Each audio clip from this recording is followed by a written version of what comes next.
جلوس، ہمارا جلسہ، ہمارا دھرنا یہ پرامن ہوگا. جس طرح 80 سے زیادہ جلسے جلوس کنونشن میں نے کیے، ایک گملہ نہیں ٹوٹا. لیکن اگر ہمیں یہ نہیں کرنے دیا جاتا ہے تو آپشن کیا ہے؟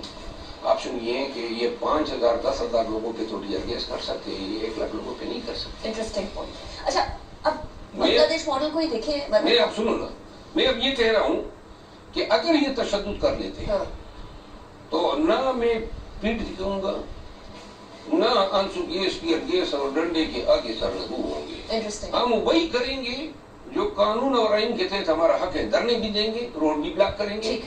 اب اس کے بعد اگر یہ جس طرح مریم بی بی نے کہا ہے کہ میں بڑی بے رحم ثابت ہوں گی احتجاج اگر کوئی پنجاب میں چیز نہیں، تو آپ بیسیکلی ان کو کہہ رہے ہیں کہ ادھر سے بھی کوئی بھلا نہ توقع کرے، اس کی بھلے کی. میں یہ کہہ رہا ہوں کہ بے رحمی دکھا دو.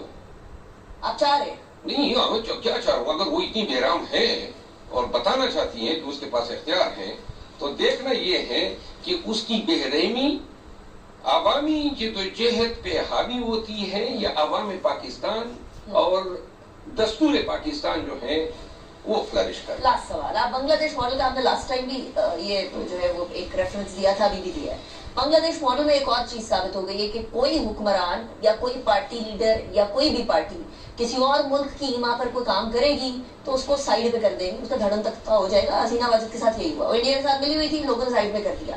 اچھا پاکستان تحریک انصاف پہ بھی یہی الزام لگ رہا ہے کیونکہ عطا طارق صاحب نے رؤف حسن صاحب کے جو ان کے موبائل سے انکشافات نکلے، انڈینز کے ساتھ تعلقات ہونا، کوئی مصدق کا ذریعہ بتا ہوا تھا طارق صاحب کو کوٹ کر رہے ہیں. وہ تو کیا وہ تو ان کے بتا رہے ہیں. اچھا ہمارے کس ملک کے ساتھ آپ بتائیں ہمارے مراسم نکلے ہیں؟ انڈیا کے ساتھ. یعنی اب انڈیا یہ گجرال اور جندال تو ان کے خلطات ہیں، کاروباری تعلقات تو ان کے ہیں. یہ مودی جو ہے اس کے گھر پہ کیا تھا. کبھی زندگی میں عمران خان نے انڈیا کے حوالے سے چھوٹی آپ بتا دیں کہ کوئی